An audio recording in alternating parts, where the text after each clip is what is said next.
Hello everyone! So today, I have some updates for you about my solo leveling command creation. In this video, I'll tell you all of the things that I modified on this command creation. And besides that, I also added one new skill, which is called Stealth Skill. Well, I was supposed to add a total of 10 new skills on this update. However, some personal matter occurred, so I wasn't able to finish the second skill that I was planning to add.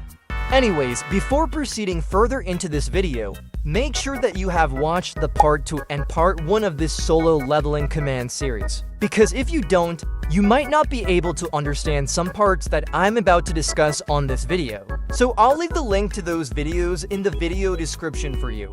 And without further ado, let's get started.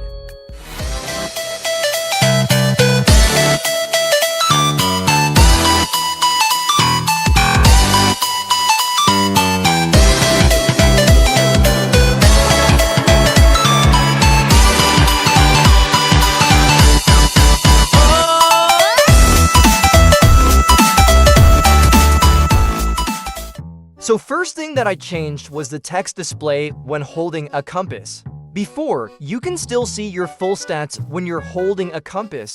It's just there's an additional upgrade attributes text on it. But for me, that kind of text display is kinda ugly. So I decided to remove the stats when holding the compass. So now, holding a compass will only display this upgrade attributes, text only, since the stats will always be visible if you're not holding certain items. So I figured no need to display it as well when you're holding a compass.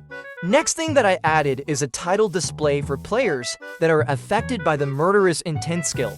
So now, when you are in panic state, you will see this title display resembling an eyes, which is just like in anime. On this update, I also improved the XP threshold mechanic. As you know from my solo leveling part 1 video, players' XP threshold will be increased by 5 every time the player levels up. However, if you try to modify your level using command, the XP threshold won't match with your level anymore. As you can see, my level changed, but my XP threshold is still the same. But now, I made the XP threshold to be auto-adjusting to the player's level. So even if you try to change your level using command, your XP threshold will now follow up.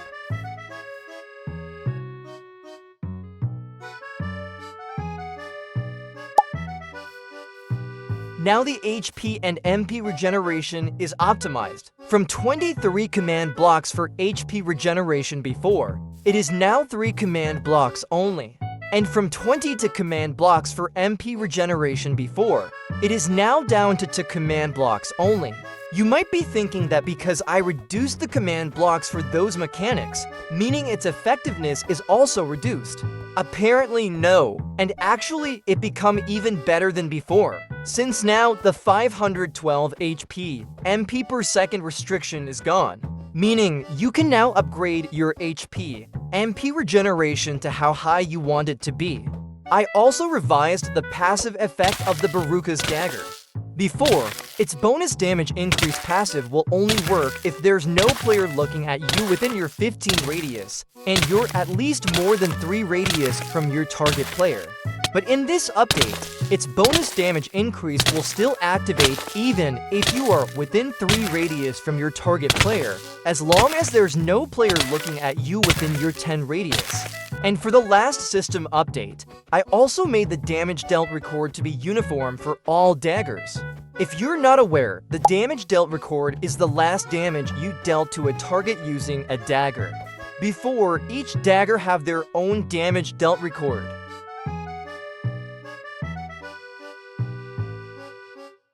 But now, the damage dealt record will be the last damage you dealt using any dagger. Just look at the damage dealt record of every dagger. As you noticed, the damage dealt record of every dagger is the same, since it now displays the last damage you dealt with any dagger. Alright, so those are all of the system updates I made for this update. And now, let me show you the new stealth skill that I added. This skill can be activated and deactivated by holding a phantom membrane and sneaking. The description of this skill is very easy to understand. Activating this skill will turn you to be completely invisible. Even your item that you're holding or in offhand, and even your armor will be invisible.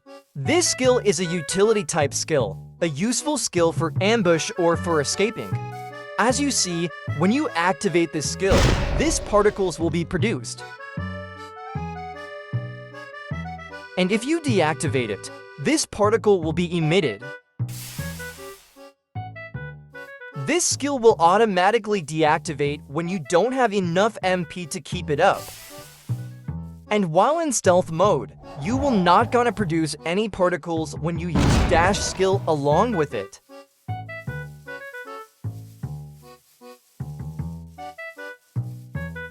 Or even when you have the drain effect from the Kasaka's Venom Fang. The particle effect will be hidden, but the damage from the drain effect will still be applied. As for the particle effect from the Murderous Intent skill, its particle effect will not gonna be hidden. So even if you're on stealth mode, your position will still be visible to players if you are in panic state.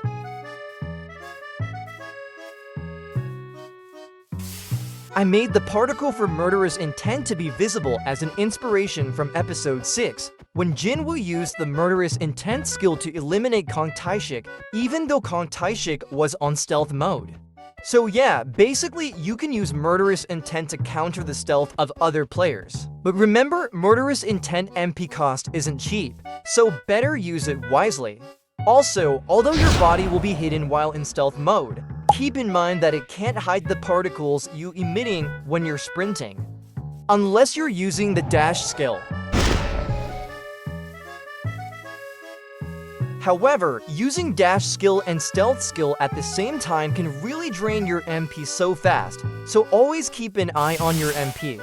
Here's another important information about this skill. Unlike other skills, the stealth skill doesn't level up. So no matter how high your level is, its effectiveness will still the same.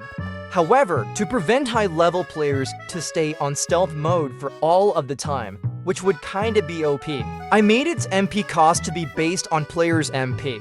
Its activation cost is equivalent to 10% of the player's max MP, and its MP cost per second is equivalent to 300% of the player's MP regeneration.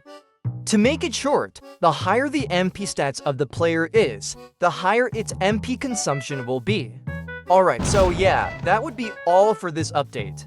And if you enjoyed watching this video, please don't forget to leave a like. And if you have any feedback about this video, feel free to comment it down below. So before I end this video, I would like to give special thanks for all of my channel members. Thank you very much for helping this channel by giving an extra support. And for all of you who are watching this video, may all of you will have a wonderful day. And see you next time. God bless you.